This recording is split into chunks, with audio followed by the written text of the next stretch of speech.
Hi everyone. Sorry, we have had a couple of technical difficulties for those who have tuned in, but we are working now and we're hoping that you can hear us, which we think you can. Yes. So let's get started for the third time. So this is our endometriosis and PCOS webinar. My name's Kira and this is Sarah. Hi. We're both naturopaths at the Mooloolaba Clinic, and we're here to talk today all about these two conditions which we see pretty regularly in the clinic. More and more. More and more, yes. Yeah. And so we both focus a lot with women's hormones. So this is a topic that we're both really passionate about. Yeah. So let's start off with some statistics, shall we? So basically, hold on. There we go. So, 1 in 10 women will be diagnosed with either endometriosis and or PCOS. Yeah. PCOS is more common, but I think that's only to do with the fact that it's very difficult to test and diagnose endometriosis. So that's something we'll talk about in the endometriosis section of this.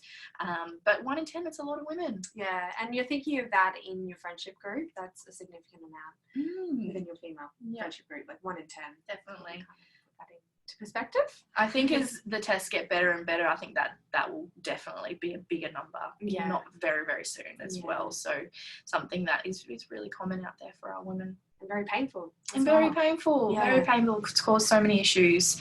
Okay, so this is what we're going to be covering today. So we're going to be talking about a lot of, background information on both conditions. Yes. How inflammation, how hormones, how the guts are all involved in that as well. And we're also going to be talking about testing and some tips we give. Some guidance into, I guess, where to go for yourself if you are thinking, oh, this is really ringing a bell for particular symptomology too that we'll run through. Yeah, fantastic.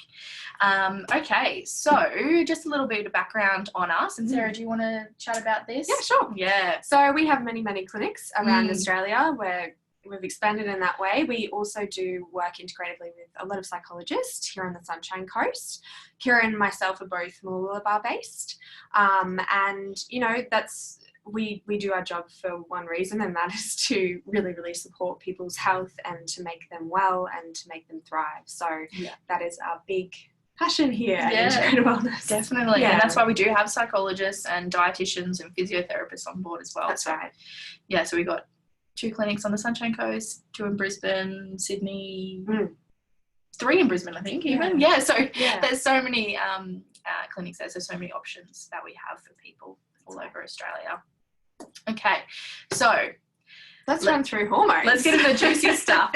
Hormones, straight up. Yeah. Okay. So there's a lot to consider when we are thinking about hormones. Firstly, let's start off with the diagram to the right on your screen, which we're talking about the sex hormone synthesis pathway. So we're talking about your hormone production being produced by cholesterol. Sorry.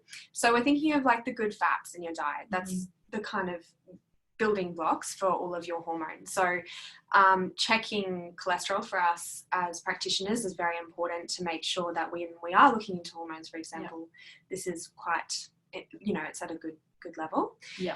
Then we go down into pregnenolone. I like to call this like our mother hormone. So this supports a lot of the synthesis that goes on from that point forward, as you can see. So there's a lot of conversions that need to be done. There is DHEA, which is to do with your adrenal glands and your stress response, much like cortisol as well, which you can see on the left-hand side of things as well. Yeah.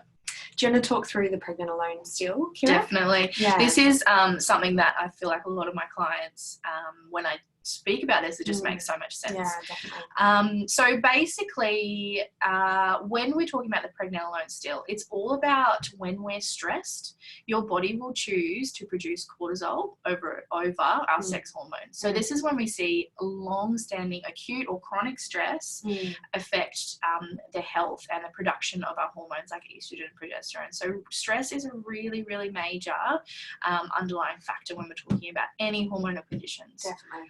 Yeah, so, and we're going to be talking about a little bit of it later into the gut hormone connection and also hormone specifically, but when we're talking about cortisol, we're talking about that fight or flight mode. Yeah. So the fight or flight mode is when we're running from the tiger, so I think most people have heard of that. Yeah. So that's when our body has basically considered some of these new age stresses that we have now as basically as life-threatening. Yeah. So our body hasn't quite adapted enough yet that we don't actually have tigers or tribesmen chasing after us now. We have bills and families and relationships and work and life that causes these stresses, and our body reacts the same way as if it is running from an actual tiger. So that's when your body will switch off its hormones. It'll also switch off the blood flow to your gut as well. So that is where all these conditions are all interrelated as well. We often, a big presentation that I see in clinic is a stressful situation or a stressful event or a long-standing stress has happened, and then they're coming to see me 5-10 years down the track, and then we've started off with hormone issues. We may have endometriosis or PCOS on board there as well, and then the gut symptoms start going up of whack too, so bloating, flatulence, pain, all of that too. So all very, very interrelated as well. Yeah.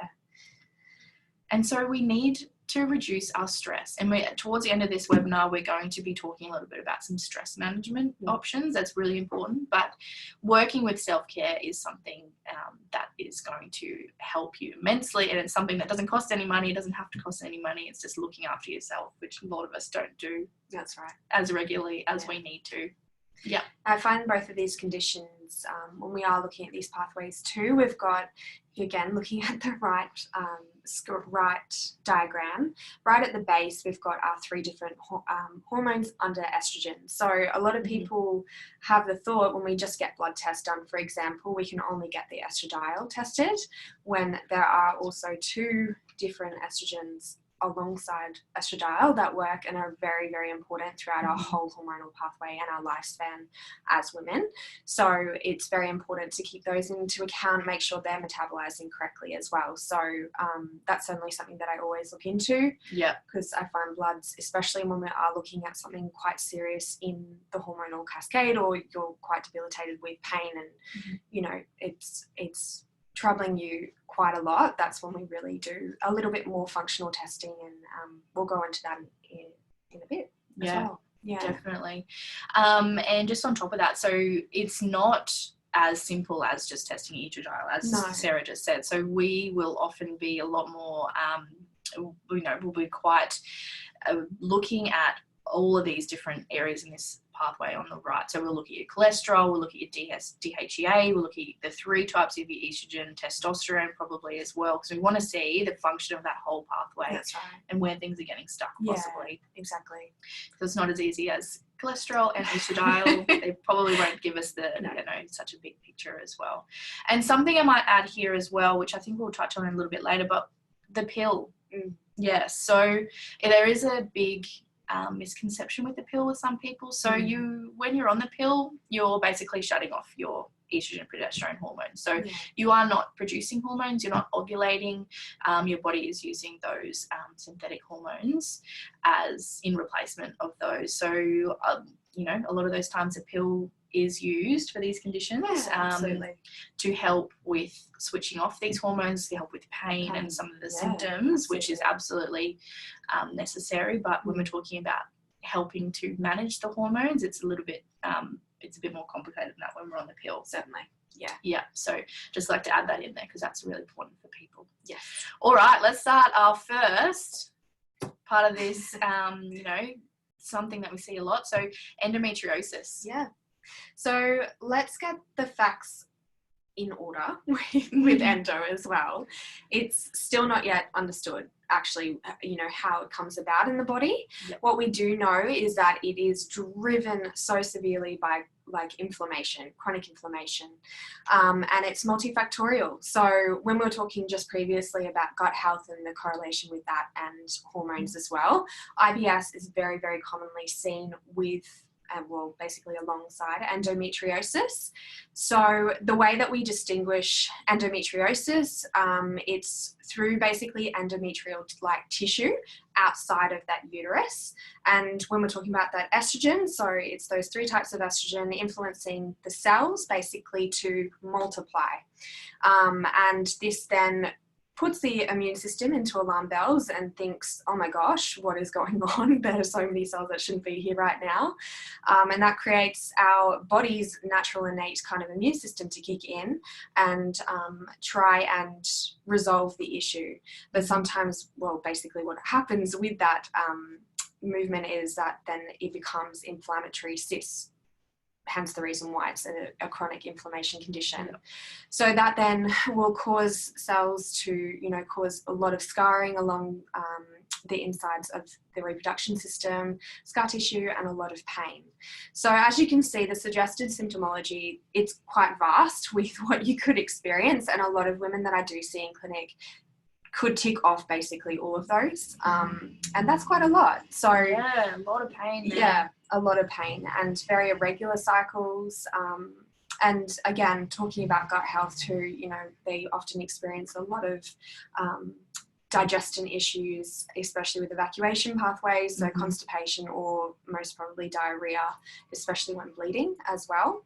And there is a lot of research along the sides of infertility as well, and that's one thing that we also work with quite significantly here at the clinic, into kind of delving into that and sorting out the hormones so we can become more fertile. Because a lot of, when we're thinking about, you know, a lot of that damage and that scar tissue that's going to just drive inflammation, if our body is under so much stress consistently and trying to, you know, the immune system's just attacking itself consistently, trying to protect ourselves, our body is not going to think, oh, this is a great time to make a baby and make the hormonal, the hormones productions that we want to make a baby as well. So that's a big factor as well that I find. So some driving factors. Cellular change, obviously. So many again. Excess estrogen, which we went through. The aromatization of estrogen, so that's when they multiply and proliferate and become a little bit too much. So we're talking a lot about estrogen dominance, which is very, very commonly seen. Often when we are looking at estrogen, the corresponding kind of hormone is progesterone. Progesterone is that cool, calm, and collected hormone. It keeps us very calm throughout our cycle, so no PMS, which is lovely. Yeah, that's what we all want. It doesn't often happen. Yeah. So that scale will be tipped, and we will start to get significant amounts of estrogen circulating throughout our whole body, and limited amounts of progesterone being created, and that makes us very, very moody and irritable and all of those kind of things that we don't want as women. If there is genetic aspects to it as well, this will be following with PCOS as well. This is quite a high link as well. Things like thyroid, we are talking about inflammation again, also your immune system. A lot of women say that they can't shift weight, like they're just doing all that they can and their weight's not shifting, and yes, there's underlying hormonal drivers, but that is a big thing that we do look into with the thyroid corresponding with the hormones and whether that is a driving factor as well, because I know that weight is a massive thing that we see here with women just exhausted from trying to shift weight and they just can't. So we do get them there eventually. Definitely. Yeah. It's just working out what's going on. Exactly. Why? Yeah. Environmental exposures. So when we are talking about the areas around us in our household, what are we putting on our bodies? What are we ingesting? As well plastics. As all of the plastics that are surrounding us these days. And as I said before, IBS. So some nutritional things, they are quite of the obvious ones if we were going to put them into categories. So like sugar, alcohol, smoking, excess kind of caffeine production as well. So when we're talking about caffeine, this is just going to drive our sex hormones just off the rocket. It will really influence our cortisol. Again, with what Kira was saying before, our body is going to go into that flight and fight state, produce more adrenaline. What does coffee do? It produces adrenaline. So it's like two little fighters producing way too much adrenaline. Pushing our body too hard, then what it needs to do, Yeah. especially when stress is an issue as well. Exactly. Yeah. We have coffee to wake us up and to help us be less stressed, but then it actually backfires sometimes. Yeah. All right. So that's a little bit about endometriosis. And now we're going to talk about PCOS. So polycystic ovarian syndrome. And this is something that, I don't know about you, Sarah, but I see so much. And I see, again, there's so much misconception around PCOS. So I'll go through the risk factors and the different subtypes in a sec, but basically what I want to add to start with is PCOS cannot be diagnosed with ultrasound alone. No. It's the same with endometriosis. Same as endometriosis. Yeah. Well, endometriosis is what, especially most often than not, you can't see the tissue through an ultrasound. Exactly. It's an invasive process with the laparoscopy, and that's why it's difficult to diagnose because it's hard. With PCOS as well, this is something that I see all the time. Again, someone comes in and says, I've been diagnosed with PCOS by my doctor, and they ask how. And then often that's just through an ultrasound that they found cysts on there. And that's not, we know that in the research now, that's not enough to diagnose PCOS because you can actually have PCOS without any cysts. Absolutely. Yeah. I've seen quite a few clients with that, and then their hormone tests say completely the opposite. Completely opposite.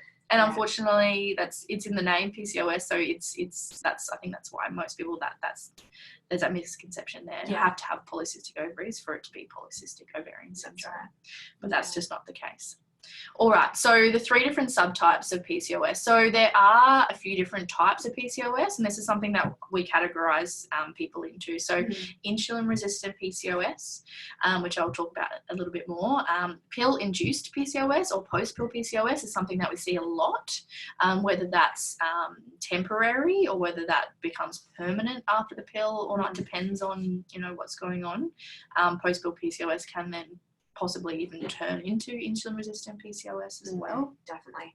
And hidden cause PCOS, which is another curveball there. So where's it coming from? It's, again, this is why these conditions are so hard to diagnose because they're not straightforward. That's right.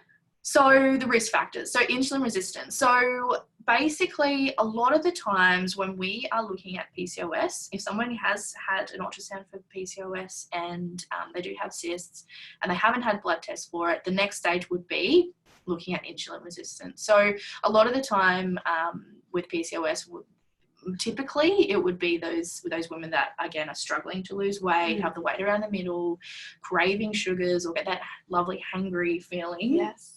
When you don't eat for a couple of hours. So they're all signs of insulin resistance, and we'll go through questioning about that too, but insulin resistance is a really important underlying factor for PCOS and will drive that. And if we don't pick that up, then makes it really difficult to then help your hormones balance back out because insulin resistance does cause inflammation, and this is an inflammatory condition.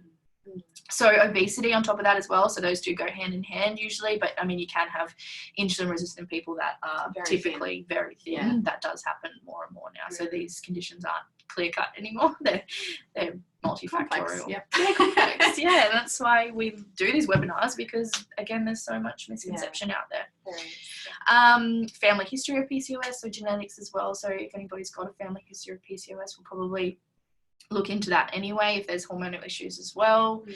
Stress is another one. So stress is an underlying driver for so many conditions, especially these hormonal ones, because again that pregnant alone still is going to drive the production of cortisol rather than the production of our sex hormones like estrogen, progesterone. Nutritional deficiencies. So PCOS is a hormonal condition. So if we're looking at people that are possibly on a low fat diet for a long period of time, they're not going to be making their hormones properly, and that can be a driving factor for that too. So low fatty acids in the diet. And then we're also looking at inflammatory and immune-based nutrients like zinc and vitamin C and iron and all those.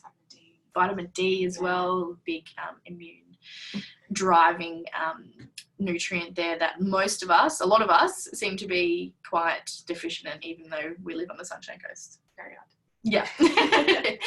High GI diet. So again, looking at foods as a driving factor. So foods that, we're going into sugar again as well. So foods that basically spike glycemic load really quickly and then they will drop. So we're looking at simple carbohydrates like sugar, so unprocessed sugar, white bread, pastas. Sometimes potato can do that as well. If we're just having fattier kind of potato chips. Yeah, chippies. Yeah, chippies.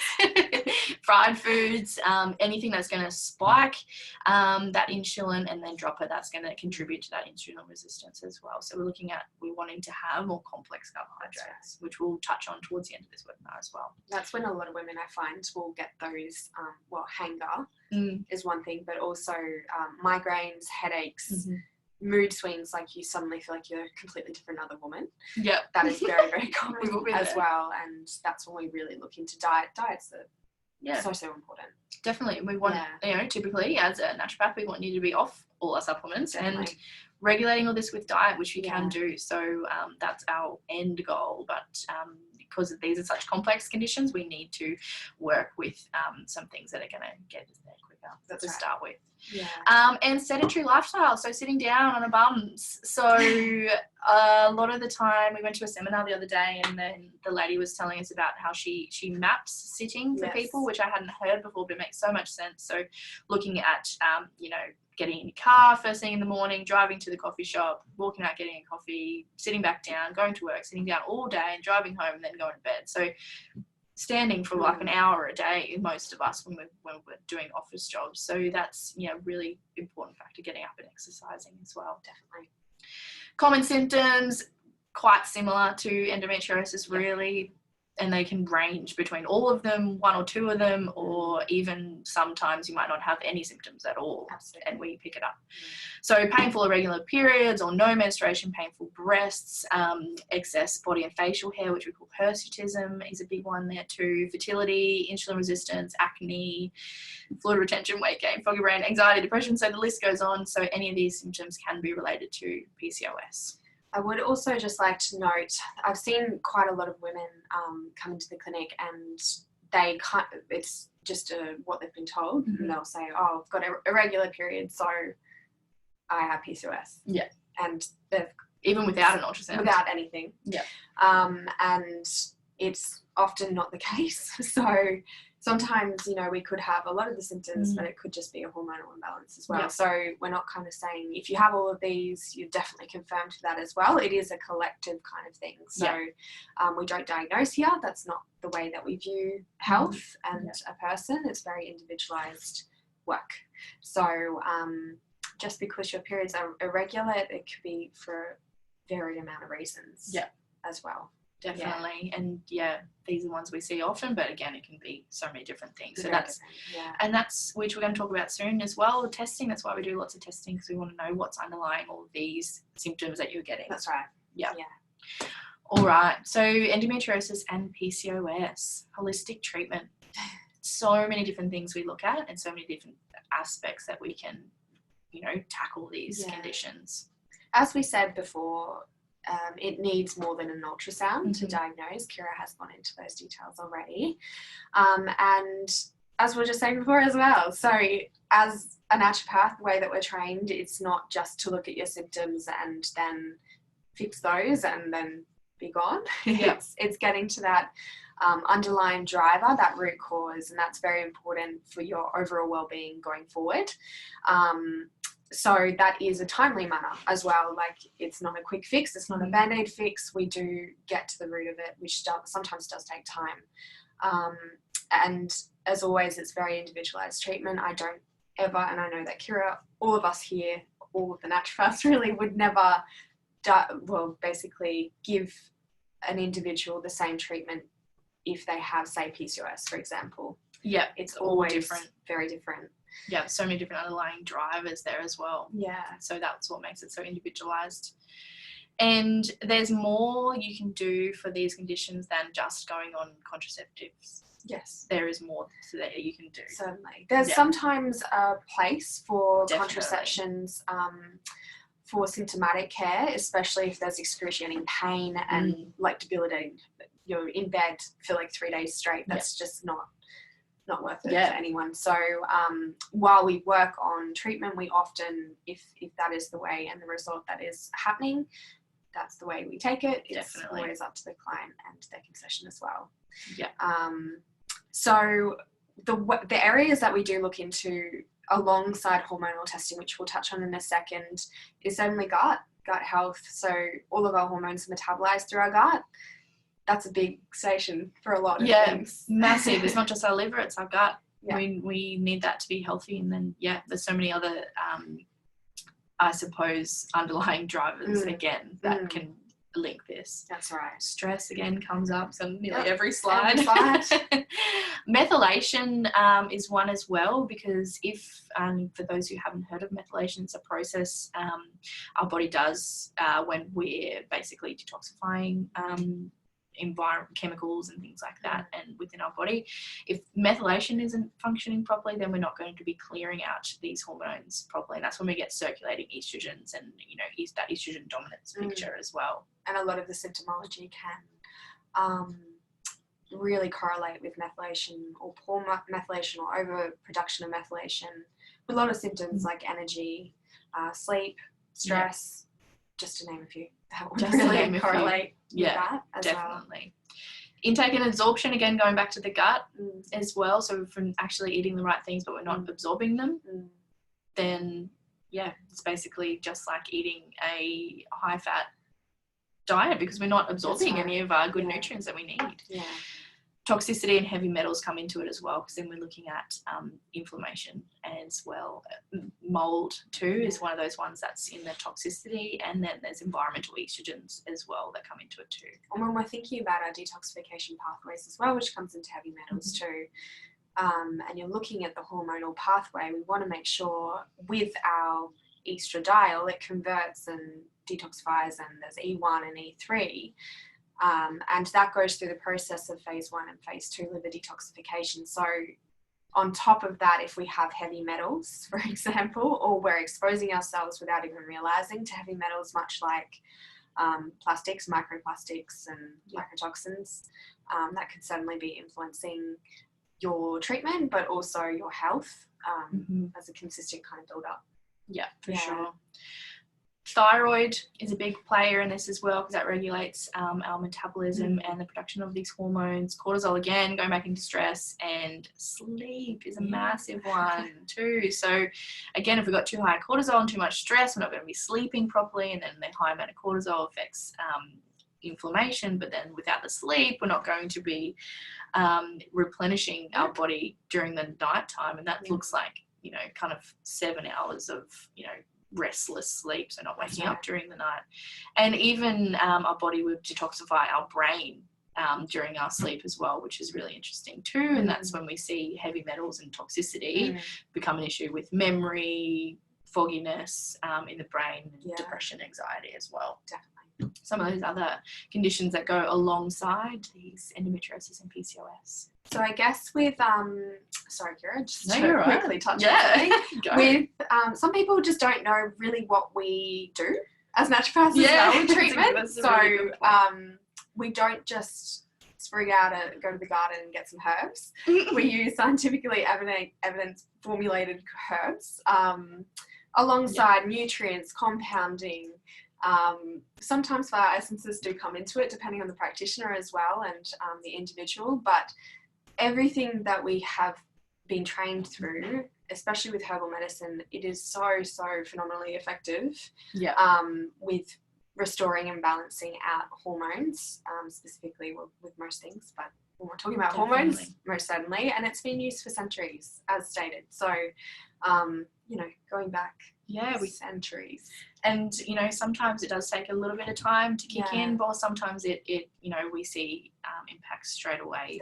Depends on the person and their condition, but super, super powerful and definitely researched herbs and nutrients that we use. Yeah. Testing. Yay. Let's talk a little bit about testing. And why we test. Yeah. So we want to test because we want to know what's going on underneath. Yeah. As you can see in the last few slides, there's so many compounding factors and driving factors. So I suppose guessing around with what's happening, guessing around whether it is endometriosis, whether it's PCOS, or whether it's none of them, guessing around with what else is happening with the hormones and the cortisol. It's time wasting. Yeah. We want to know exactly what's going on so we can work exactly how we need to get you to feel better faster. Exactly. Yep. So for example, the chart on the top, this is monitoring cortisol throughout the day. So as going back right to the beginning of when we started today, cortisol is such an important factor to consider because it can certainly cut off our progesterone, again, our cool, calm, collected hormone. If, say, we've got too much of a flat line, which is what this is presenting, or we are reaching 45 and above in the red zone. I've seen charts that I can never tell what cortisol is going to respond like. You can always guess before you treat, but as in treating testing. Yeah. But sometimes it will often surprise me with a client and their presentation and actually what's representing, because some of us will hide our stress within and internalize and say, oh no, everything's cool, and inside it's just like a fire engine going off. Yeah, so you see that all the time. We ask you, are you stressed at the moment? And someone will say, no, I'm not stressed at all. And then so what cortisol. Cortisol's high, but what do you do during the day? I drink 10 coffees a day and I work 11 hours a day. Of course you're stressed. Which is very, very common. That's the as well. Absolutely. Yeah. But it's that perceived stress as well. That's why we do the test, because we can't just go off it with questioning, because it's a little bit deeper than that. And sometimes that is a good way of starting treatment as well, because we need to get that stress response down so the body can actually go into a calmer state of nervous system and be able to restore and regenerate and create our hormones that we want it to naturally start to do. Yeah. Do you want to talk through the bottom one? Yeah, so the bottom one, most often than not, when we're doing cortisol testing for women and we're looking at possibly these conditions or known conditions, we will add on the hormones there as well. So we do the testing not through blood, so this is a saliva test, and because in the blood, that's basically where these components are being eliminated from the body, whereas in the saliva they're active. So that's what tells us exactly what's going on. We look at the cortisol 4 points a day, but then we'll also look at progesterone. So depending on somebody's cycle, whether they're getting cycles, whether they're irregular cycles, or whether they're bang on regular, tells us when we do the test in the cycle. So it's usually 5 to 7 days before your menstrual bleed. So that might look like day 19 to 21 if you're hormones are spot on. That's when your progesterone is released from the ovary. So we have to actually ovulate as well. So if we're not ovulating too, then we're not going to be producing this progesterone. That's protective as well. Yeah, protective. And then we look at the 3 different types of estrogen that Sarah touched on earlier as well, because we want to know how it's converting, and we want to know where it is. So this person seems to have very high estrogen and low progesterone. So are they ovulating? That's that tip. Yeah. Are they ovulating, and they possibly have that estrogen dominance there as well, which we need to balance those out as well. So a lot of the symptoms that we will initially think of, we certainly do need to do hormonal testing. Skin is a big one, especially with acne. This test specifically on screen doesn't note the extensive kind of hormones like aldosterone and testosterone, but they have a lot of information regarding if our body is converting to DHT, which can become androgenic and produce too much androgens, which can relate back to PCOS as well. Yeah. So if a woman's experiencing acne alongside PCOS, that's a really, really common thing to see. And we would do a little bit more extensive work into looking to testosterone. Definitely. Weight gain, as we mentioned, mood changes, irregular cycles, dry skin. Definitely. That is a massive one as well. Massively. So face, arms, legs. Yeah. Dry. brain fog, low libido. That's a big one that a lot of women tick. Yeah. Help. That's a big one. And symptoms of menopause, if you have menopause, or if you're getting those hot flushes and the symptoms of that too, which we see some young women get, which is something that we need to figure out as soon as possible. Yeah, so hormone testing is really, really important for these, but also more holistic. More holistic. Sorry, I jumped the gun there. We'll talk about gut testing in a second. But yes, these endometriosis and PCOS, holistic treatment, so not just seeing a naturopath. We like to work together. Definitely. So acupuncture is so incredible, especially when we are looking into pain and regulation as well. So if you're taking herbs alongside getting physical treatment, it does the world of good for so many of my clients. Obviously, seeing a GP that you feel you have a great rapport with, there's some wonderful practitioners out there that are a little bit more open-minded into the way that we do test and why we test and why we want to be quite comprehensive with our testing and our ranges of tests. And of course, gynecologists is very important to get, those laparoscopies done and more further investigation physically into your being too.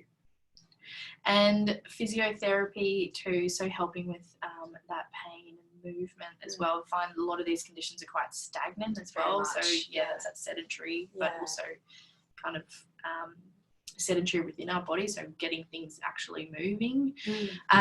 Also with a psychologist, with the pain of these conditions and the impact on people's lifestyle, stress and depression, anxiety, stress are major underlying ones, but also conditions that are on top of these as well. So we need to make sure that we're looking after our mental health as well. Big time. And the gut hormone connection. So this is very interesting, the gut hormone connection, and it's something that often I find most people go, what? Never knew that. Never knew that these guys were linked. But the gut is a huge, major component to eliminating our hormones and functioning our immune system as well. So 70% of our immune system is in our gut. So these conditions are hormonal as well, but they're also immune inflammatory based too. So if for whatever reason, if that baseline immune system isn't there in the gut for, so many different reasons why that could be, if that's not functioning, then our immune system is going to be confused. That's going to be driving inflammation, and that's going to be making these conditions worse as well. Very much so. And especially going back to endo, and it being inflammation and the immune cells that come and try and clean up the cells. If all of that focus of the immunity is going downwards instead of focusing as well in the production of our gut and going to elsewhere, and finding clients are getting run down and all of those aspects too, we're going to question what's going on with your stomach and if there is something driving within it, alongside obviously hormones, into painting the picture with connecting the dots, because they're not separated in that sense. They're very, very much connected. And a lot of people with endometriosis will have the lesions, lesions within the gut as well. Very much. So that's when you get that comorbid pain in the gut, when you're in the stomach, or bloating, or whatever it may be for that person as well. So when we're talking about these conditions and the gut, we're also talking about dysbiosis as well. So the imbalance of good and bad bacteria will have an impact too. So we're made up of 10 times the amount of bacterial cells we are human cells. So is it us driving the bacteria, or is the bacteria driving us? Not sure. But there's a lot more bacterial cells than there are of us, so they're really, really important. What you're seeing on this picture on the right is this little healthy guy with lots of hair. So it's a bit difficult to draw up the picture, I suppose, on one of these webinars, but basically that immune layer is a thin layer. There's cells on the outside of that called enterocytes, and on the outside of those cells are these healthy microvilli. So this is the head. Tentacle thing. Yeah. So they release our digestive enzymes and break down our food. Yeah. So they're really important. So most often than not, they'll be the breakdown and absorption of our food will be the first thing to go. Yeah. These guys kind of die off, like the sick one on the right, and they're not replenished by the good bacteria that we're meant to have in there, or they're impacted by the nasty bacterial parasites that we may have in there. And then we're not absorbing our food, like we said before. Not even if you can eat the best diet in the world, we're not going to be getting those nutrients to where they need to be. And also food intolerances are part of this picture as well. Yeah, so that's another immune condition. But basically, if we've got leaky gut or intestinal permeability and we're not breaking down our food properly, our immune system's going to be activated in response to the food that we eat every day. And that's another part of the picture too, because that can be a driver as well. Yeah, certainly. And when we're going back to, say, doing some gut testing, say you've got endo as well as IBS, or you think that you have IBS, one thing that can kind of paint more of a picture for us if there is a lot more hormonal dysregulation happening in the gut as well is a marker called beta-glucuronidase. So beta-glucuronidase basically gives us a reading into whether we are recycling and reuptaking estrogens, for example, or our liver's a little bit stagnant and it's just not doing the best job that it can possibly do. Obviously, we can check liver enzyme things through blood work as well, just to kind of paint the whole overall picture. But that is a massive one that I do see in correlation with hormones, because there's either skin stuff going on, or there's, again, obviously hormone things going on, and we've got too much stress going on with the liver. Stress and liver is very, very much linked as well. So we just want to make sure our detoxification methods through our stomach and our gut aren't being reabsorbed and causing more chaos. And constipation and diarrhea can big signs of that as well.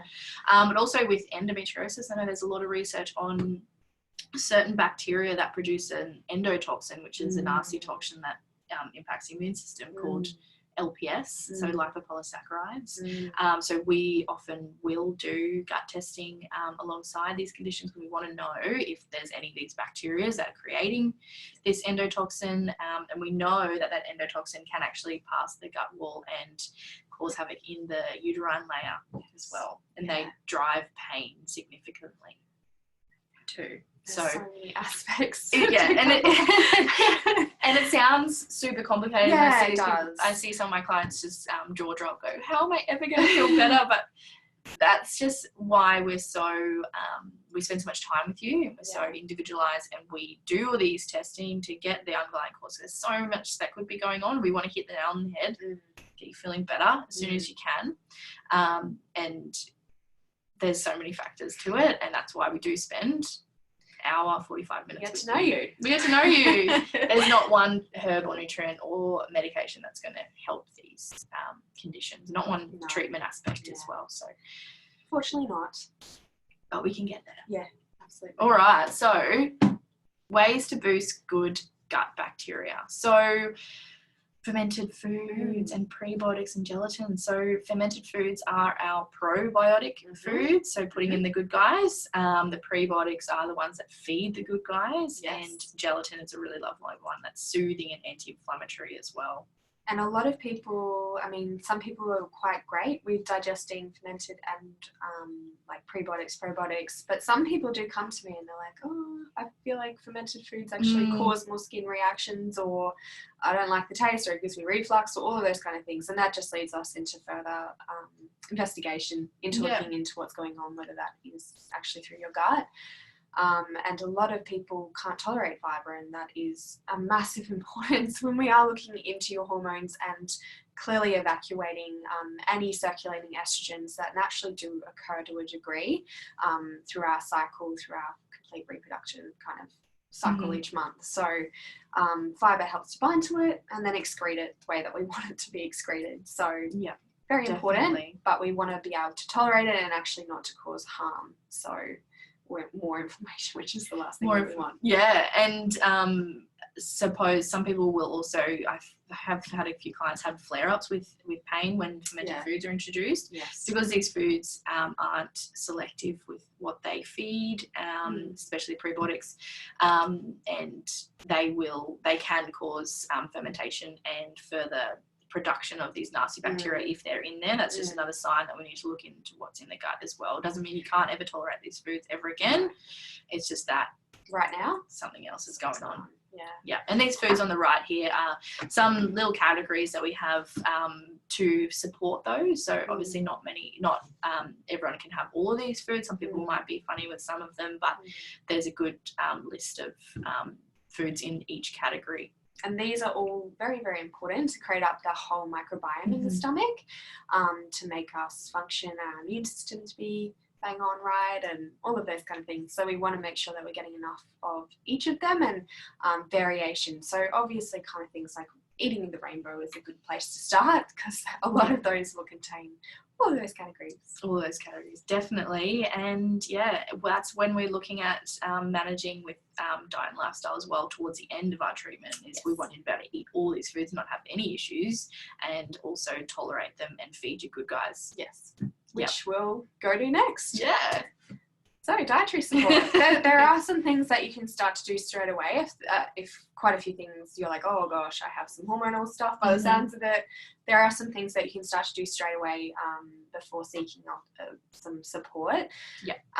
So food is thy medicine. It really is, and that's a massive belief of ours. We want you to just, as Kira said earlier, we want you to get to a place where you are thriving off dietary food, rather than relying on us to make sure that you're feeling good. So it's very, very supportive of balancing out hormones as listed. So first and foremost, anti-inflammatory foods. We want to get lots of those in. So we're thinking of like, yes, turmeric's a massive one. And it's very soothing for the gut and inflammation of the gut as well. But when we're thinking of anti-inflammatory foods, the best way I like to think of it is picture yourself in Greece and Mediterranean kind of foods, all of that beautiful fish, olive oil, avocados. If you can tolerate dairy, like a bit of feta here and there, or goat's cheese. Maybe we could just send these people to for a day in Greece to make them feel better. And, lots of variation with your fruits and vegetables as well. Yeah, not eating the same thing every day is a big one as well. That's big time. Balance, so changing it up as much as you can and not just sticking to spinach, mushroom, red meat. We want to get those other veggies that you get from the nice, lovely farmers markets that we have so many of, and looking at all those wonderful, crazy ones. That's right. And farmers markets is a really good place to source your fruit and veg. It's far more cost effective, especially with what we recommend with sourcing pesticide free, or better yet, organic sourced fruit and vegetables, especially when we are looking at the dirty dozen. They're the specific foods that you really should be seeking. If you can't afford to, get the whole of your groceries through organic or free range or whatever you do source, especially those ones listed, it would be the most advised to really go out and spend that extra dollar, because that's just going to cause havoc on your detoxification, and we don't want to be putting extra chemicals into our body. That goes into that next point, supporting liver function and clearance as well. So that's right. Those little changes in how you buy your food as well can make a massive difference into long term. I guess food as medicine, we're thinking of dark green leafy vegetables. That's a really good one. Bitter food, so rocket, dandelion greens, anything, ginger even. Anything that's going to create our body to have those bitter receptors become activated, which is all down your throat. So that will then create that bile that we want, and it's all gold from there. Breaking down the food and absorbing our food. Again, going back to that number one, healthy estrogen clearance for happy hormone metabolism. So going back to supporting the gut, supporting the clearance of estrogen, and also reducing the amount of xenoestrogens, which are estrogens in our environment. So switching from plastics to stainless steel, switching from, that Teflon-based fry pans and things like that. It sounds all, you know, these are actually things we write on your treatment plan, switching these things around because they're so important. You don't have to do it straight away. It's a gentle kind of step. We start slowly. Yeah, and you just adjust as you go along. So, it's just letting you health gently. Yeah. And another thing with food as well, brassica vegetables are really, really supportive. We often suggest that more than often with treatment as well. So when we're talking about cauliflower, broccoli, Brussels sprouts, kale, all of those kind of things. They're very easy to add into your diet as well. Easy. Yeah. I saw cauliflower flour at the shop the other day as well. I don't know if you've seen that, but so brassicas, cauliflower flour, make your own cauliflower bread. Lowering refined carbs, definitely, like we spoke about before. So those high glycemic foods, foods that will spike your insulin really quickly and then quickly shove you back down. Complex carbohydrates. We're talking about like buckwheat, sweet potato, things that are harder for your body to digest, or take longer for your body to digest, will release the energy slower. You get more energy throughout the day, sustained energy, and you'll also be helping the regularity of our bowels as well. Yeah. OGI, very, very important. Very important. Yep. Antioxidant-rich foods, so colourful foods, red. We like red foods, capsicum, strawberries, raspberries. These guys are all antioxidants and will help the inflammation underlying. And again, pre and probiotic rich foods like we spoke about on the previous slide. A good one that I always suggest is like, you know, if you're feeling a bit like you're really hungry in the afternoon, or you find that you hit a wall, nuts and seeds, Himalayan salt, those kind of things that are going to balance your electrolytes, going to give you good fats, going to give you good fiber, good protein, good carbohydrate, all in one. Yeah. It doesn't have to be difficult. You don't have to spend hours in the kitchen making things, although you can if you want to. And that's the thing that your brain will then naturally just reach to, because that's the easiest thing in place. Yeah. Definitely. And another thing that I was going to add on there as well is, it's just lost me. It's just left me. I'll come back to it. So dietary is really important. Very important. And you can start doing all of those kind of things today just to help your system out. It's great. Get started now. Finally, let's talk a little bit about your mind and stress and being present and not being in that flag and fight. As rest and digest. Rest and digest. Although that cortisol mode we need that. That's integral to the health of our body. We need to be able to produce cortisol to get us through the day and get us up in the morning. We need to be balancing that with that parasympathetic nervous system mode. So activating that rest and digest area, which most of us don't seem to find too much time to do. No. Yeah. So looking after ourselves. Yeah. Especially as women, like we're always looking after everyone else. We have kids, husbands, wives. We have families. We're often the ones that will give. The caregiver. We'll fill up everyone else's cup, but we also need to make sure we're filling up our cup as well. So spending time might seem selfish for some people at the start, but it's going to help your health. So you're going to be more healthy and more have more energy and more vibrant to be helping all these other people in your community as well. And I find, so many symptoms ring a bell: mood dysregulation, getting really snappy suddenly with your children or with your partner. And that will just be at the end of the day or even in the morning sometimes with women. So we really want to make sure that you're balancing out your self-care alongside your diet, doing something that you enjoy, whether that is taking 20 minutes out of your day to go with your dog along the beach, if that's where you like to go, or down to the park, grounding yourself, earthing yourself, taking a breath. I find people don't even notice that they are really subtly breathing. They're not actually taking full breaths. And it's super important just to catch yourself sometimes and just take a step back. Nothing's going to go wrong. There's some really great apps that can help you with this as well. Like, it doesn't have to be, you don't have to go to a class, although those breathing classes and meditation classes are fantastic. But if you're just starting off, meditation apps, breathing apps to help you align with that too. And that can start off with 5 minutes before you go to bed, and then work your way up to half an hour, an hour where you're looking after yourself. It doesn't have to be a complete change in your day. It's just that some sort of time in the day to start with For yourself. Yeah. To relax. That's right. And I find that some people won't actually realise that they are stressed until they do take a step back. I'm like, oh, okay, I was really tense. Oh, I was really holding myself in very tense ways as well. And I'm not breathing properly. So sometimes it's great reflection for yourself just to really figure out where you're at with your day. We're not meant to be able to breathe when we're running from a tiger, so we as well. So it's basically, tricking your body really that we're not in a life-threatening position. So breathing, calming ourselves down, telling our brain and giving us those hints that we are safe and we're okay and we can breathe and we can go into that parasympathetic nervous system state. Obviously, external support is very important as well. So we're big supporters of psychology here. Whether you think that, I think there's a lot of skepticism over the word psychologist and you're just going to have to lie down on a couch and tell them your whole life story. Sometimes it's just good to vent, especially for a busy mama, just to give yourself an hour with someone else to release everything that you may have been holding back or holding within for a long time, because everything else is in front of yourself, as we said before. So very, very important for that, or a counsellor if you don't want to see a psychologist. And it can be preventative as well. So if you've got a family history of depression or anxiety, so, helping your mind now and getting those thoughts out that you have prior to those conditions is really helpful as well. Yeah. Use that busy mind for an hour or so. Tell someone your problems. They love it. Yes.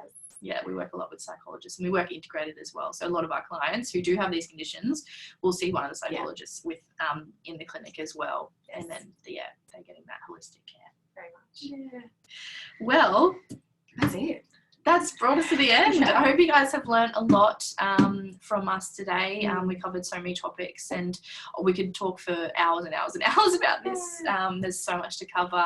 So we've touched most of the basics there and hopefully we've taken away some tips there and some inspiration as well to start looking after yourself. If you do think you do have these conditions, start looking at some people that can support you in these. Yes. But obviously we are here if you have any questions at all. We do these workshops and webinars all the time too, so come along if you'd like to learn more about it, or email us if you have any more questions.